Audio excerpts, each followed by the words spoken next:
Welcome to the Roboticist Chronicles, an ARC Specialties podcast, where we get into the nuts and bolts of robots, automation, and the implications of an evolving machine workforce.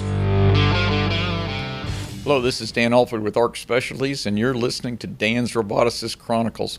We always bring interesting people on. These guys I actually agree with. We both agree that the problem with robots is the teach pendant. That's the worst way to program.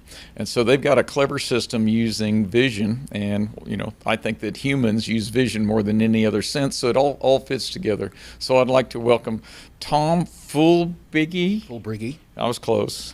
And Carlos Martinez. That was pretty close also. Yeah. Welcome to the show. You're both with Scalable Robotics, right? I think I met you guys, like 3 years ago at a trade show? Yeah, Scalable, but you've met us before when we were in ABB, actually. Yeah, so back in the day, you were both ABB guys. Yep. Yes. What'd you do for them, and for how long did you do it? So for me, I worked for ABB for 25 years. Asea Brown Boveri. Yep. One of the earliest electric robots. Right. So ABB came out with the first all-electric robot in 1973 or 74. I think it's 73. And been making robots ever since. So, I joined ABB back in '94, back when the S4 actually first came out, and I worked for ABB in Michigan, and then in Sweden, and then out in Connecticut. And I ran ABB's corporate research for robotics for 13 years. Is that where this vision programming concept came from? Yeah, we learned all about how to do that and really learned about all the advantages of 3D vision versus 2D vision and what we called at the time like context-based robotics, trying to give, the robot the right context of the situation so that it could figure out really what to do on its own. Because, we said that people are bad at programming. Let's make the robot do the work itself. Indeed. And Carlos, you were working with him? Or? Yeah, so my name is Carlos Martinez. I worked in ABB for 21 years. I started in Mexico as a service engineering, went to Sweden for product development, and the last 13 years I also work with Tom in research. And I usually say it's the best triangle. You need to understand the pain points of the industry. The only way to know them is really working on the field. Yep. Then you need to understand that a product should be done with the right quality to hit the market. That's our product development background. But also you need to get the new technologies that are coming to the market. You need to combine those three triangles to put something that works for the right people. So you're watching these people struggle with programming your whole career, and you think you have a better way. Yeah, and we did that. I mean, when I first was in ABB, I had my system integration, trials, right? And I'm, being at Fort Kansas City over the 4th of July holiday, working, like 14 hours a day. Been there, done that. In 110 degrees, just, sweat dripping down your nose and thinking, there's got to be a better way to program these things, Go ahead, let's cut to the chase. How is scalable robotics going to change the world? So at Scalable, what we say is people shouldn't be programming the robots. People should be showing the robot basically what to do. And the way we do that is we give the robot the context of the situation. And the way we do that is we basically have the robot scan the work area that it's going to be working in. So like in our case for welding is what we're starting out with. And now we're doing cladding and cold spray. But what the normal process would be is the welder, and we're aimed at a welder, so you shouldn't have to know anything more about your process than what you normally do, okay, what you would do manually, okay? And what a welder knows is, what are my weld parameters, what's my voltage, what's my wire feed speed, what's my forward travel speed, what's my torch angles, right? And then where do the welds go? That's all he really needs to know. So for Scalable, what you do is you set your parts on the table, you'd hit scan on the interface, the robot makes a 3D scan. Then for welding, what you do is you take our little pointer and you say, I want to start here, go along here, and click. You basically click where you want your points to go. Right, because otherwise you have too many features. You need to tell it where you want the weld. The robot can't guess, right? It needs to know because all the fixturing and everything, there's 100 possible welds, right? You just need to know where the weld goes.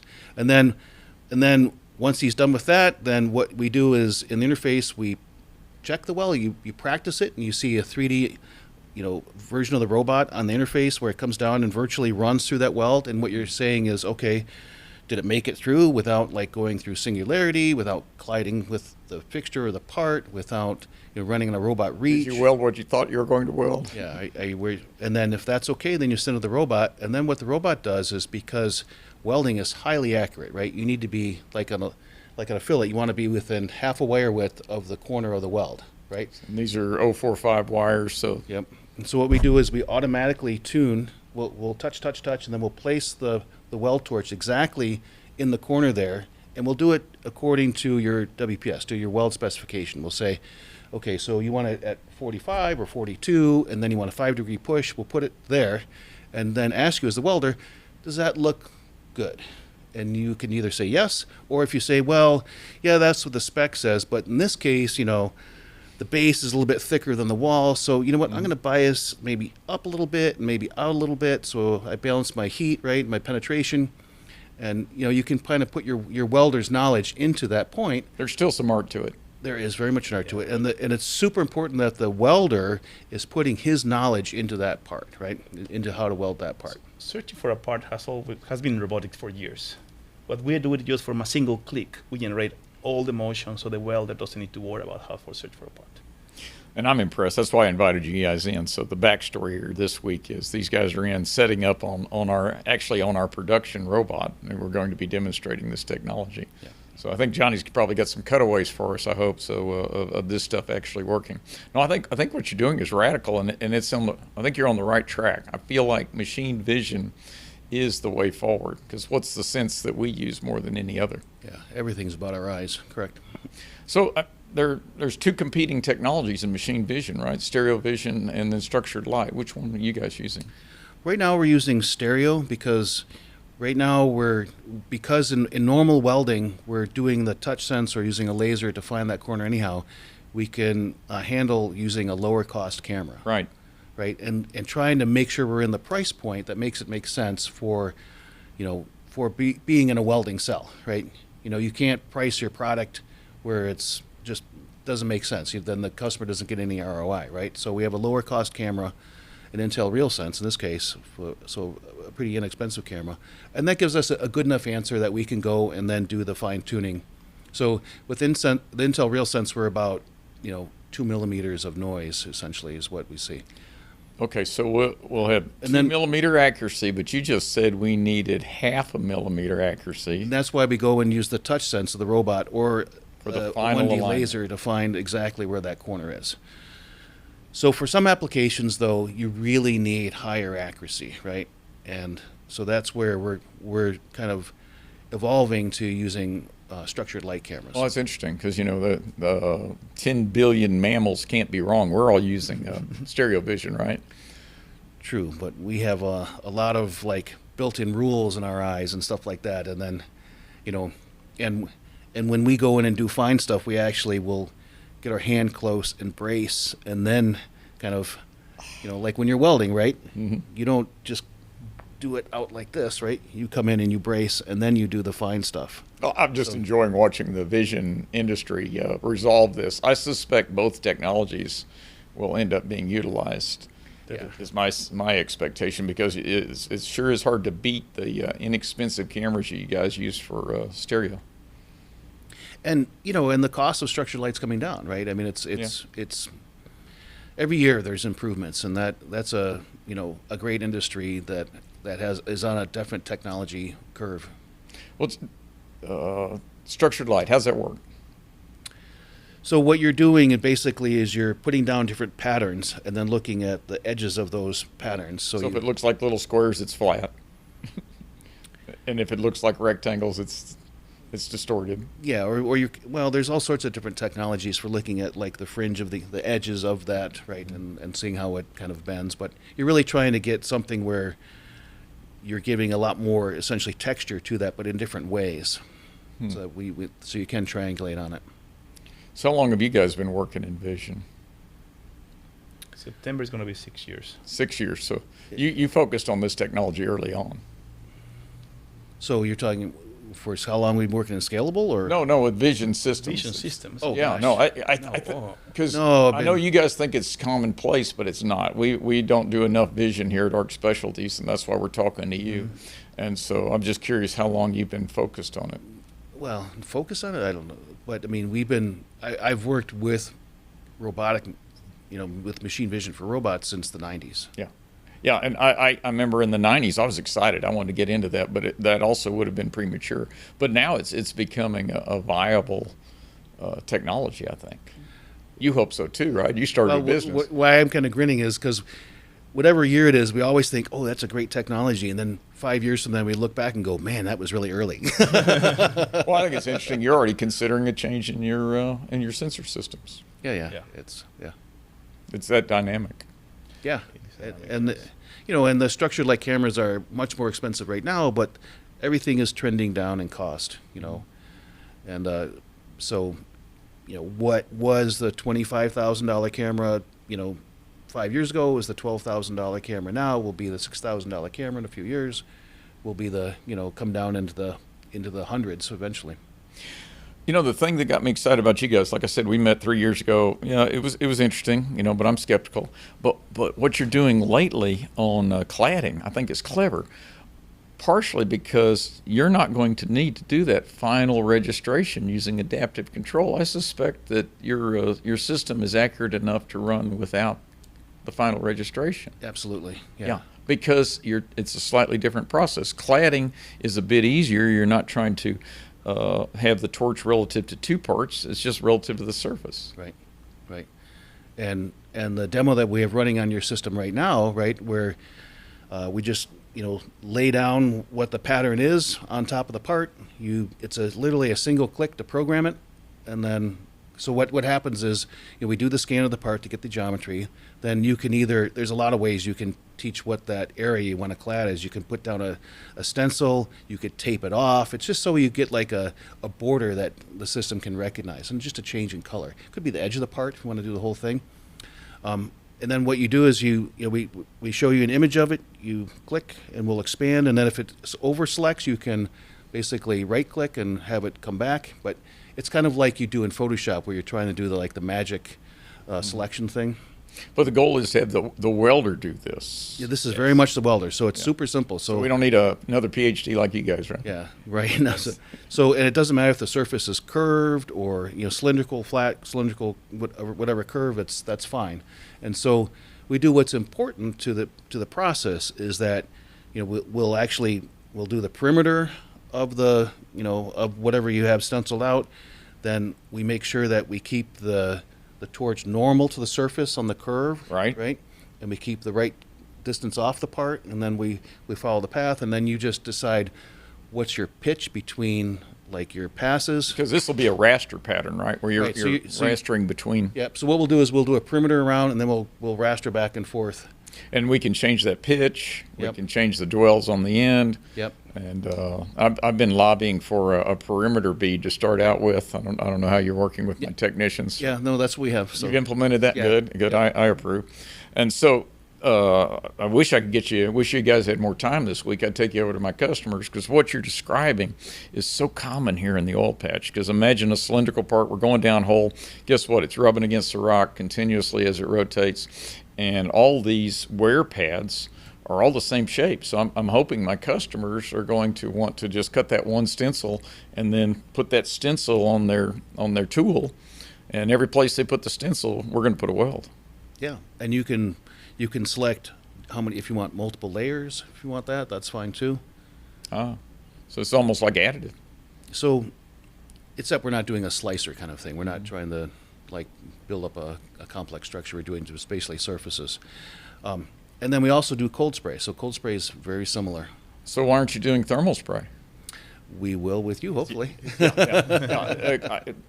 Good. I'm glad to hear you say that. I think there's 5 spray processes that would all benefit from it. And again, I would say it's an order of magnitude less torch accuracy required than joining. Yeah. And that's why I think you're on the right track, guys. A overlay and thermal spray. Cold spray is part of thermal spray, in my opinion. All could use your technology with no final registration. That's great. Yeah, and we had some really fun experiences this spring. We did this one paid demo at a customer where we did like just the, we went there and we did the parts. This is for cold spray that they had contracted us to do as the demo. And then we did that in the morning, had some lunch, and then afternoon they said, can we just bring in some ad hoc parts? And we're like, yeah, sure. And so they brought up like this one long piece, and the guy said, this took me 3 days to program, and I got a terrible result. And so cold spray is a little different in that it's only a millimeter in between the pass, right? And you always want to kind of go. That's a lot of points to program. It's a lot of points. He said, can we try it out? And so, we put it up on the table. We actually, just to give it some boundaries, it was this long piece. We just put some tape on the end there. And so it was probably, maybe a 3 foot long path, very straight, but just back and forth. And it was about 3.5 minutes to program, and then about 20 minutes to run. Yeah, I love it. And we did what was it, 10 layers of cold spray on it. Mm-hmm. And but you didn't have to raise the torch much, did you? No. Because you're only putting down a few thousands. Yeah, cold spray is very, very forgiving in the. In our world, we talk about cold spray. It's pretty common, but it's funny. I saw an article yesterday, and they're talking about this new system MIT's using to rebuild bridges. I saw that article. It's called cold spray. Cold spray. Yeah, and I go like, no, this is a pretty mature process, but so apparently not everybody's aware of it. So kind of explain what's going on. So cold spray is cold, like relative to welding, right? It's still 800 degrees Celsius, and what you do is you have a fine powder that you basically entrain into a nitrogen, or it could be even helium, if you have enough money. If you have enough money, right? Because even the nitrogen's expensive, right?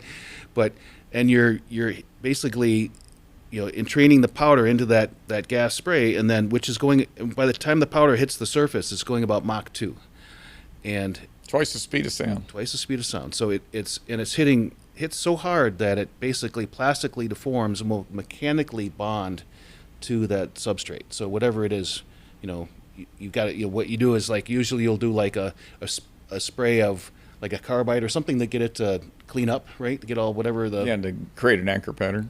Yeah, and then you do the spray, and then you can build it up, and then you can actually grind it back down, or smooth it out, or machine it even, and it'll look like regular metal.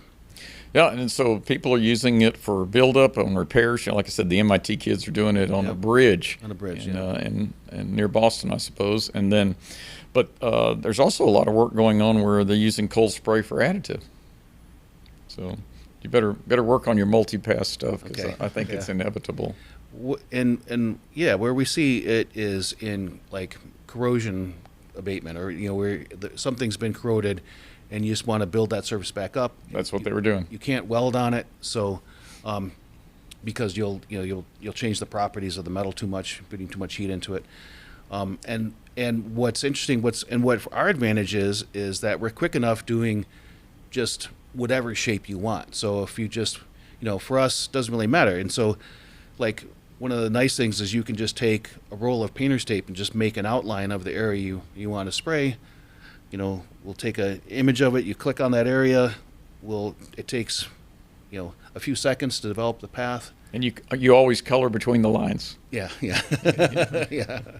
No, we did the same thing here. Sometimes don't use vision, but we'll define the perimeter of something, and then you can try to teach a raster pattern with a teach pendant, but you're going to mess it up. Yeah. And yet the math is simple. Yes. Correct. So that's not the hard part of y'all's job, is it?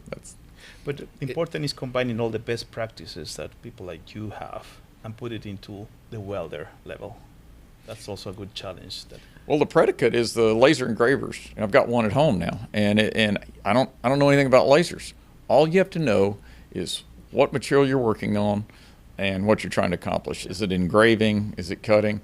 And I think that's brilliant, and I think you guys are going to get there. So these guys know what size fillet weld they want to make. They don't need, earlier you said they need no travel speed. I don't really even think that's necessary. I think if you know the weld size. Yeah, because usually for us, what we do is we'll set up with the customer. We'll set up what's your like settings. What's your like So what the users end up picking is what I'm trying to say is he'll say, okay, I'm doing a 1/4-inch fillet, or I'm doing a 3/8 inch There fillet. you go. That's right? all you got to tell it. And that's all he needs to know. He doesn't really know anything else, but behind that is all the wire feed speed. That's our job. And stuff like that, right? Yeah. Right. Okay, so what possessed you guys to start a company? Talk about the company for a little bit. Tell me about this thing. So we started Scalable in 2019, and we started it 6 weeks before COVID started. Oh, your timing's atrocious. Yeah, it was really atrocious. And it was really interesting because for us, what happened was our facility in Connecticut was being moved. And so I've been in ABB for 25 years, and then I'd been in Connecticut for 13 years, or 16 years actually, at that time. And, I had, my wife with her job and my kids in school and, very well established within the community there. And I didn't want to move. And it's kind of like the classic, like midlife career or kind of older guy kind of stuff where, in corporations, right, the CEOs change out and they want to rearrange the map and consolidate this and consolidate that and Move closer to their house. yeah, that actually happened in ABB once. They moved everything close to where the new CEO was It living, happens. and so and I had been thinking about doing something else for a while, but I really enjoyed my job in ABB, and it was, working in corporate research was very rewarding. I have now from ABB time 72 granted U.S. patents. How about Scalable? 3 from Scalable. Excellent. Yeah, we have 2 more in the works on Scalable. But just, a lot of innovation going on, always something new projects, new technologies. Our job in ABB was to bring in, kind of new technologies, prove them out in the robotics world, and then get ABB kind of like a foothold in the IP space, and then, shift it on into the normal industry, into ABB. And then you guys took the pick of the litter of all these technologies. Yeah. Well, we did it in a different way than we had we learned all about this in ABB, but we didn't actually do what we're doing now in ABB. Now you have the support of ABB, right? Right. Actually, what was interesting is that after kind of COVID started calming down and we decided that, we had the MVP, the minimum viable product, right? We could demo it and have it work, right, all the time. And we showed it to ABB, and ABB said, well, this is... and the funny comment we got in the beginning was, this is really unusual. And we're like, what's unusual about it? And they go, it works. Welcome to robotics. and I'm like, what do you mean? They're like, and the people we showed it to, they're so funny because they're like, we get all these demos and people come in and this stuff kind of works in this particular situation when you set it up this particular way, and your stuff is kind of generic. It just kind of works, right? And then ABB did a formal evaluation on us. We had a guy from Germany come and fly in for a week and tested our stuff out. And then they became our lead investor. Oh, excellent. That's kind of like a good show of confidence for you. Yeah, it was great because and plus it's we both know so many people in ABB because of our long careers. We have a lot of friends in ABB, so it kind of it worked out nice to be able to. Okay, my little cuckoo wants your software. Yes, no, maybe. Maybe in the future. Right now we're kind of full up with just working on ABB. Plate's full. Okay, how much does this cost? Is this like $1 million? No. For the arc welding world, for like regular arc welding, it's $25K. For the per robot, per company, per decade. Per robot. Yes. Per robot. All right. Yeah, because it's the camera system is on the robot itself, Oh, right? Because the so camera's the two mounted on the robots robot. can't share a camera. No. Darn it. And then for the cladding and cold spray systems, it's $50K. Yeah, right. Everybody needs to understand the order of magnitude. But I remember back when I was in school, this is way back, they used to claim that one line of code debugged and commented took an hour. I don't know if that number's real, but that's a lot, right? no. Well, that's just the way it is. Yeah. Yeah. And so if you apply that to robots and you have a 1,000-line program, 1,000 hours. Yeah. Correct. Maybe. There is a number. Even if you dispute my number, there is a cost of programming. Yep. And every time you're programming with a teach pin, you're not welding. Right. And and it's performed by a robot programmer, not by a welder. Yeah. So also that has a higher cost.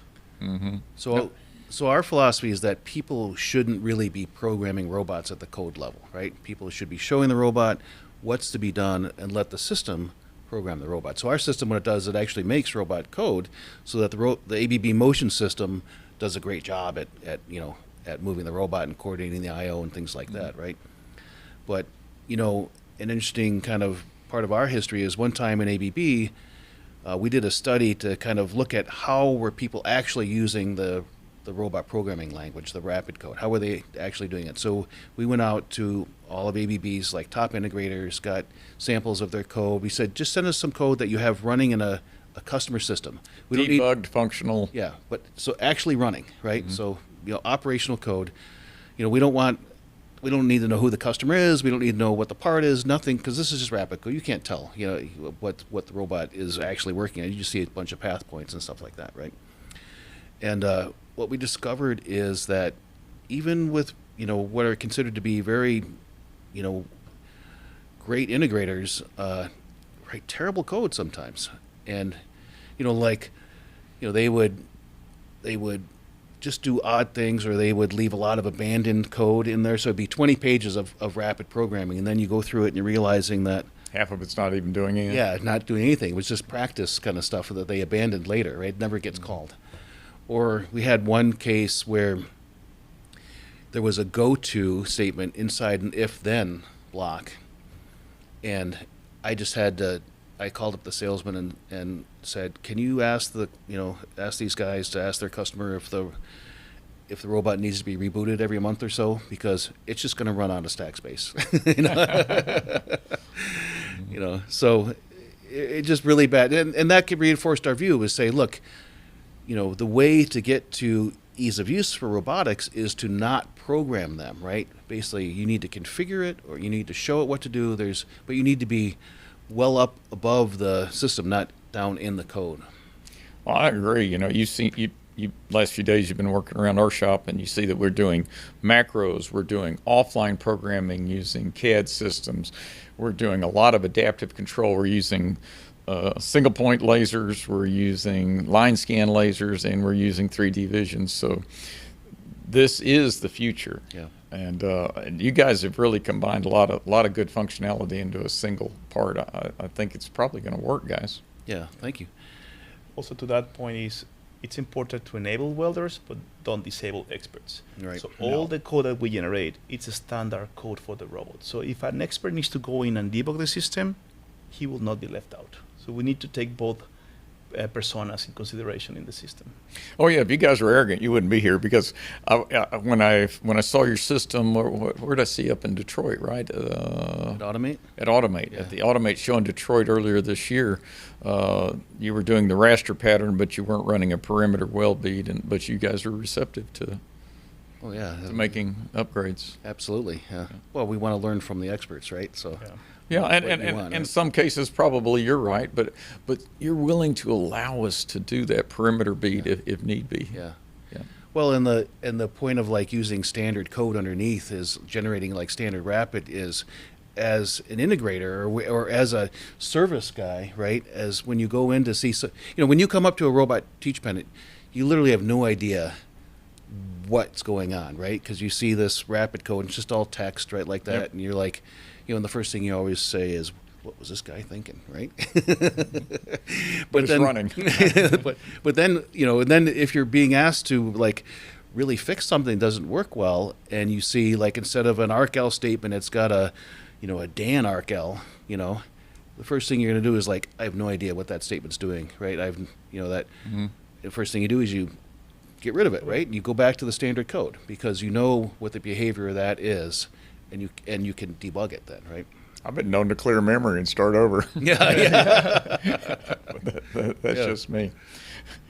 All right, so how do people get a hold of you guys? Johnny's going to do a bunch of cutaways and show some of your technology, but do you have like a website? Yeah, our website is scalablerobotics.ai. .ai. .ai, not .com, but .ai. So is this AI? We're working on that. Actually, one of the interesting things that we're working on looking forward is to say, you know what, people tend to weld or clad along a theme, right? So, like we have one customer that literally has 3,000 SKUs, but they're all different variations of kind of the same That's sets what of I look parts, for. right? Mm-hmm. And so, you know, and what we're doing right now is like, okay, we have the scan, we know what the parts shapes are, we know where the welds are on those shapes, and we know what the weld parameters are or the torch angles for those welds, and we know how many times were they done successfully. So we have all the data that you need to do machine learning and to actually figure it out. So what we're working towards in the future is to say, scan the part, we'll go ahead and suggest, okay, this is where we think your weld should go, and you can approve them, and then you validate it or you check to make sure that the path is good, and then you can go ahead and with the thing, do a tune and weld. And the same thing for like, you know, for cladding. If you're always doing this kind of particular shape, it's just in, you know, associated with different kind of shapes of the part, right? Stuff that works, don't change it. Yeah. I like that a lot. And then, you know, you brought up a good point just now. You look at a teach pin, you see lines of code. Anybody that's ever watched the movie Matrix, you know, they got to where they could actually read that. But then you just said earlier, let's rewind to the first part of this podcast. You said that you have a visualization of the robot moving, don't you? Right. That's like, and I applaud you for it, but that's machine tool technology. Good for you. Yeah. So the important thing is to make it extremely visual for the end user. Because humans are. So like in our system, you see where we have these virtual torches where each weld point is or path point is for your cladding, right? And then you can rotate those torches. You can change the work angle or the, you know, whatever angle you want. And I think that's huge. I don't think you're emphasizing that enough. But I mean, because you can look at a piece of software, and if you don't notice it has Z minus 100, which means it's going to drive the robot through the floor. yeah. But when you see that virtual robot driving itself through the floor, then you'll probably and detect an error. And that's so important because we always, and what's unique about us is that because we've scanned the real world, right? It's not some model where it's missing clamps or stuff that's, you know, adjacent to the robot or other stuff that's on the table, right? You're scanning the real world. You get a real world model there, and then you run your program against that real world model. And if you've done something to make it collide or whatever, you know right then, right? And you can take action to make that work. But it's super visual. The other thing that we found is people forget how to program a robot. You know, you'll go out and train somebody how to program arc welding and stuff like that. And But if they don't do it every day, they don't do it every day, they forget. lose it. Right? They haven't programmed a part in 6 weeks. They have to spend a while kind of, you know, okay, what did I do before? How did this work? And a lot of times they'll just copy a previous routine and then start modifying where the points that's are. all my customers do. Yeah. We've always said we need to actually mount the E-stop on their forehead. So, well, do I think this is going to solve all the world's problems? No. Do I think this is a handy tool? Absolutely. And so, you know, we do everything from potatoes to plutonium. So, but I am excited about your technology. I'm looking forward to working with you guys in the future. If any of my customers are listening in and you want to try to use this on your parts, that's why we have a laboratory, is just to play. And we'll be able to experiment with this and see if it fits the problems. But it's been a lot of fun. So we'll get you on again in a year or so. But in the meantime, what did I miss? What do you want to pick up on? Well, I think that the nice thing will be that, you know, this system that we're putting in here will stay here. You're going to leave it here? We're going to leave it here. I like you a lot. And so your customers will be able to come in, bring their parts if they want, and you know, or you can show them just on the parts that you gave us that we're doing right now. Okay. You know, flats or cylinders or whatever shape it is. Man, I got a better deal for you. No, you literally had not told me that till about 2 seconds ago. That's pretty cool. So we do this first Friday lunch where we bring in an expert and talk about their stuff, and the experts are much more credible if they walk out in the shop and demonstrate what they were blabbing about all through lunch. So, okay, we'll get with Johnny and figure out what our next first opening for First Friday is. We got to get one of you guys to come back down and talk. Yeah. Oh, it'll be fun. But then we could walk right out in the shop and demonstrate this. And it's so easy, right? Because the demo takes 4 or 5 minutes. We want to get to the point where you start welding, then you got to wait for it to weld, right? But yeah, the welding takes the long part now. It's the long part, yeah. So right now we're doing some wear pads, right? So we're simulating wear pads on downhole tools, and Yep. I think we're using a hard stainless alloy, but this would work with tungsten carbide and anything, right? Sure. Yeah. If you can weld it, your system doesn't care. Right. We're just giving you the path according to the parameters that you put in there. You know, what's your pitch? What's your, standoff? What are the other weld parameters? We'll bring in some carbide wire. Okay, that's good. Okay, so great. I'm excited. This is fun. So, what else did I forget today that you want to pick up on? I cannot think of anything else. I think that you covered all the good stuff. Yep. All right. Well, let's set up a first Friday, and all you guys out there listening, if you want to see a demo, sounds like we have an opportunity, and let's see where to apply this technology, because you are on the right track. If we don't get the teach pendant out of the operator's hands, robots will never become as useful as I think they should be. Right. And, kind of thinking really big picture, we've always kind of wondered why haven't robotics had as much impact on manufacturing as they should be, right? We've always said, my whole career, robotics is the next big thing, right? But it's hard. Because it's hard. But you go, the robots aren't really that expensive, right? No, they're getting cheaper. They're the most reliable machine on the factory floor. Indeed. Right? They can do all the processes that we need, right? I mean, they do all the welding and cutting and... Depending on what I put on the end of the arm. Right? Yep. They do all the processes. And you're like, okay, and, and they last a really long time. It's like, The robot's not what breaks. Right. So a normal industrial robot is 50,000 hours mean time between failures. That's kind of like... It's forever. It's forever, right? And even the large robots have like a 0.03 millimeter repeatability, right? And yet, why are cobots why is that such a hot topic now?